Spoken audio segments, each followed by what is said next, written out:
Welcome back to our channel. When Joseph came to ancient Egypt, he initially served in the household of Potiphar, who was a high-ranking official under Pharaoh's rule. However, things took a turn for the worse when Potiphar's wife falsely accused Joseph, leading to his imprisonment. Joseph remained in prison for 2 years until he was given the opportunity to interpret Pharaoh's dreams. This remarkable talent led to his appointment as the governor of all Egypt. During his time in power, Joseph had 2 sons named Manasseh and Ephraim. In this video, we invite you to join us as we delve into the intriguing origins and ancestry of Manasseh and Ephraim, who later became 2 prominent tribes of Israel. Discover the hidden stories behind these 2 sons of Joseph and their significant role in the history of Israel. As governor of Egypt, Joseph entered into matrimony with Asath, a woman of Egyptian heritage who hailed from a non-Semitic background. In the ancient Egyptian language, she was known as Zapan Paneah. Asath was a descendant of Ham through Mizraim, originating from the Egyptian people. Together, Joseph and Asath were blessed with 2 sons. The elder son was named Manasseh, while the younger son was called Ephraim. According to the book of Genesis, Manasseh, known as Manasseh in Hebrew and Aramaic, was Joseph's firstborn with his wife Asenath. Asenath was an Egyptian woman given to Joseph as a wife by Pharaoh, and she was the daughter of Ptiph, a priest of An. Manasseh was born in Egypt prior to the arrival of the Israelites from Canaan, as stated in Genesis, chapter 48, verse 5. According to the biblical account, Jacob, Joseph's father, adopted Joseph's sons, Manasseh and Ephraim, as his own, granting them equal inheritance rights alongside his own sons, who eventually became the tribes of Israel. This is mentioned in Genesis chapter 48, verse 5. Manasseh is recognized as the founding ancestor of the Israelite tribe bearing his name, which was one of the 12 tribes of Israel. Additionally, Jacob bestowed a special blessing upon Ephraim, elevating him above his older brother. Exploring the origin and significance of the name Manasseh, we can refer to Genesis chapter 41, verse 51. Joseph named his son Manasseh, explaining that it symbolized how God had helped him forget all the hardships he endured and the troubles associated with his father's household.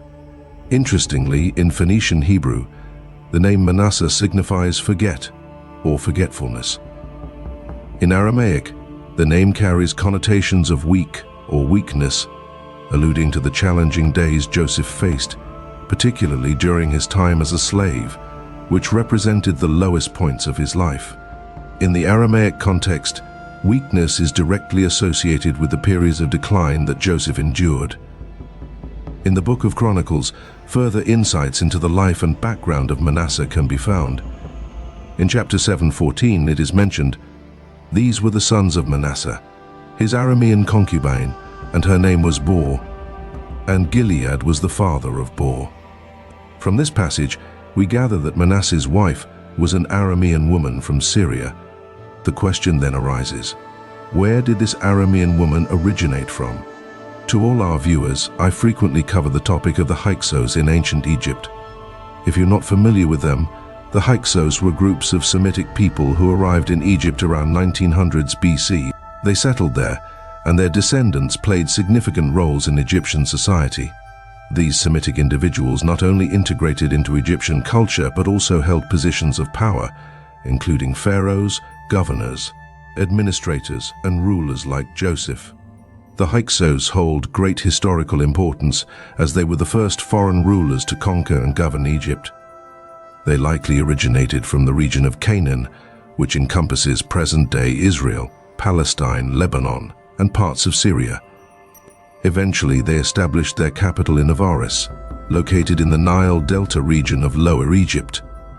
The Hyksos dynasties ruled Egypt for approximately 150 years, during which they introduced new military strategies, weapons, and administrative practices that had a profound impact on Egyptian society.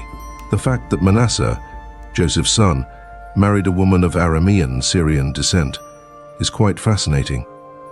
It demonstrates the continuation of Semitic traditions, even though Joseph himself had an Egyptian wife.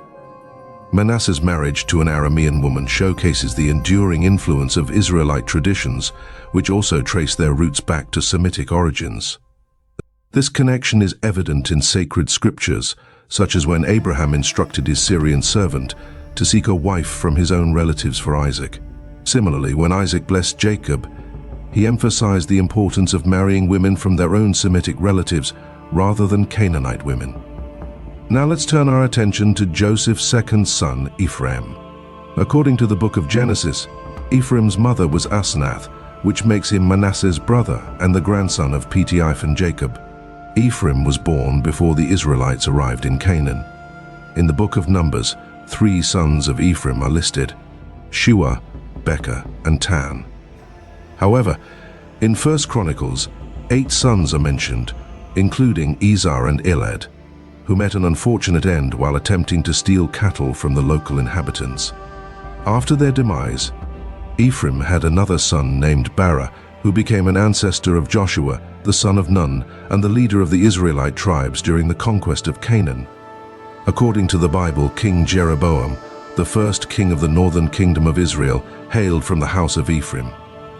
He was a descendant of Ephraim, highlighting the significance of this tribe. Now let's explore the meaning and origin of the name Ephraim. Joseph gave this name to his second son, explaining that God had made him fruitful in the land of his affliction. Some interpretations of Genesis link the name Ephraim to the Phoenician Hebrew root, which means to be fruitful. This connects to Joseph's ability to father children, especially during his time in Egypt. Therefore, the name Ephraim can be understood as I will be fruitful. Another meaning of the name Ephraim comes from the Assyrian-Babylonian language, Akkadian, which offers an intriguing interpretation. In the context of the verse where Joseph names Ephraim, this interpretation stems from the terms U plus Rim, resulting in Griam. This rendering could signify the grace of the Most High or graced by the Most High, considering Joseph's Semitic background. This Assyrian-Babylonian meaning aligns more closely with his native linguistic and cultural context. In ancient Semitic cultures, the concept of prosperity and success was closely tied to having many children. The ability to produce numerous descendants was highly valued and seen as a blessing. The prominence of the tribe of Ephraim is an intriguing aspect, especially when we consider the story of Jacob, who was blind and on his deathbed.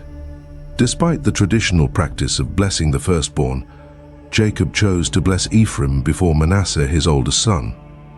This decision by Jacob raises curiosity. The biblical text describing this blessing uses the word shekel, which has been interpreted in various ways by classical rabbinic literature. Some sources suggest that shekel represents mind or wisdom, indicating that Jacob was fully aware of whom he was blessing. Others propose that shekel symbolizes the transfer of primacy from Manasseh to Ephraim. Yet another interpretation sees shekel as a symbol of Jacob's power to guide and instruct through the Holy Spirit. These interpretations highlight the depth of the narrative and the complexity of Semitic traditions and beliefs.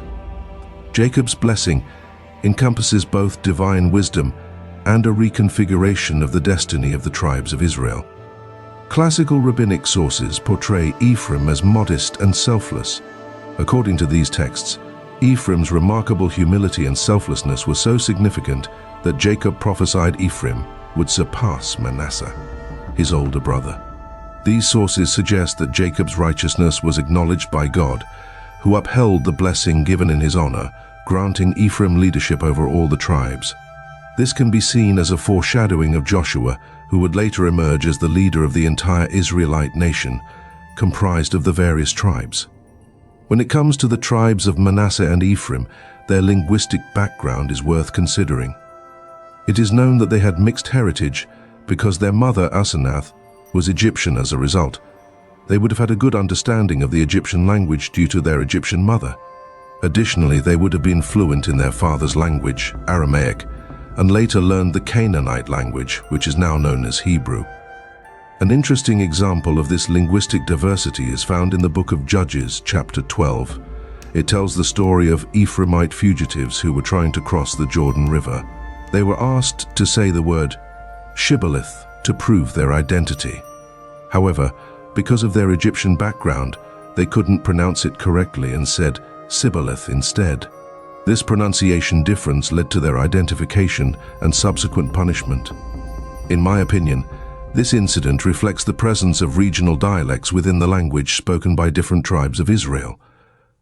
Over time, as the Israelites interacted with the Canaanites, they adopted their own regional variations of the Canaanite dialect, which became part of the Hebrew language. The Ephraimites' inability to pronounce shibboleth correctly in the Phoenician Hebrew dialect exposed their origin through the local way of speaking. I hope you found this information interesting. If you enjoyed this discussion, please consider liking and sharing this video with others who have an interest in the history of Joseph's sons, Manasseh and Ephraim. May you be blessed, and I look forward to seeing you again soon.